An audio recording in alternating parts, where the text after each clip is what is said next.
Pole দিয়ে জল নামা দেখতে গিয়ে কংসাবতী ক্যানেলের লক গেট ভেঙে গায়ে পড়ে দুর্ঘটনা, জখম এক। তড়িঘড়ি নিয়ে যাওয়া হলো বিষ্ণুপুর সুপার স্পেশালিটি হাসপাতালে, অবস্থা আশঙ্কাজনক।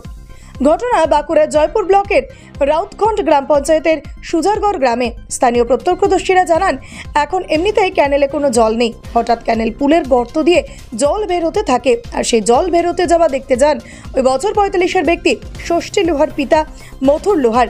সে সময় কাঁধে ছিল গামছা, সেই গামছাটা কোনো ক্রমে পড়ে যায় লক গেটের নিচে, আর সেই গামছা আনতে গিয়ে ঘটে যায় মর্মান্তিক দুর্ঘটনা। লক গেটের একদিকের তার ছিঁড়ে পড়ে যায় গায়ের ওপর, চাপা পড়ে যান লক গেটের নিচে। শব্দ শুনে ছুটে আসেন পাড়া প্রতিবেশী, উদ্ধার করা হয় ওই ব্যক্তিকে। দ্রুত নিয়ে যাওয়া হয় জয়পুর ব্লক প্রাথমিক স্বাস্থ্য কেন্দ্রে, সেখান থেকে নিয়ে যাওয়া হয় বিষ্ণুপুর সুপার স্পেশালিটি হাসপাতালে। আর এই ঘটনা ঘটে যাবার পরেই নড়ে চড়ে বসলো কংসাবতী ক্যানেল কর্তৃপক্ষ। দ্রুত সারাইয়ের কাজ শুরু করে দেন সুজারগড় কংসাবতী ক্যানেল পোল লক গেটের। ঘটনার খবর পেয়ে ছুটে আসেন কংসাবতী ক্যানেল সেচ দপ্তরের আধিকারিকরা, এমনটাই জানান এলাকার মানুষ। তারা জানান, এই দুর্ঘটনায় গুরুতর জখম হওয়া ব্যক্তির যাতে দ্রুত সুস্থ হয়ে হসপিটাল থেকে বাড়ি ফিরতে পারে, প্রশাসন যাতে এই পরিবারটির পাশে দাঁড়ায় তার জন্য তারা আহ্বান জানান। কি জানাচ্ছেন স্থানীয় বাসিন্দা সুকুমার লোহার, চলুন শোনাবো আপনাদের। Bureau report, BCN Bangla. ও চান করতে বেরিয়েছিল যখন সব খুব জোর বৃষ্টিটা হচ্ছিল, দিয়ে ওই ওই গর্তটার দিকে জল পড়ছিল।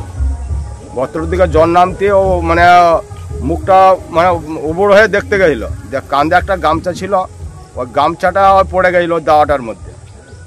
ওই গামছাটা আনতে যে হঠাৎ করে ওই গেটটা তার কোমরের মধ্যে পড়ে, কাজ ছিঁড়ে পড়ে গেছে। লোহার গেট, ক্যানেলের কংসাবতীর যে গেটটা, সে গেটটা দীর্ঘদিন একদম ঝুলন্ত অবস্থায় ছিল, অনেক দিন অবস্থাতে ঝুলন্ত অবস্থায় ছিল, কিন্তু কোনো কারণে হয়তো কোনো কারণে বাগায়নি।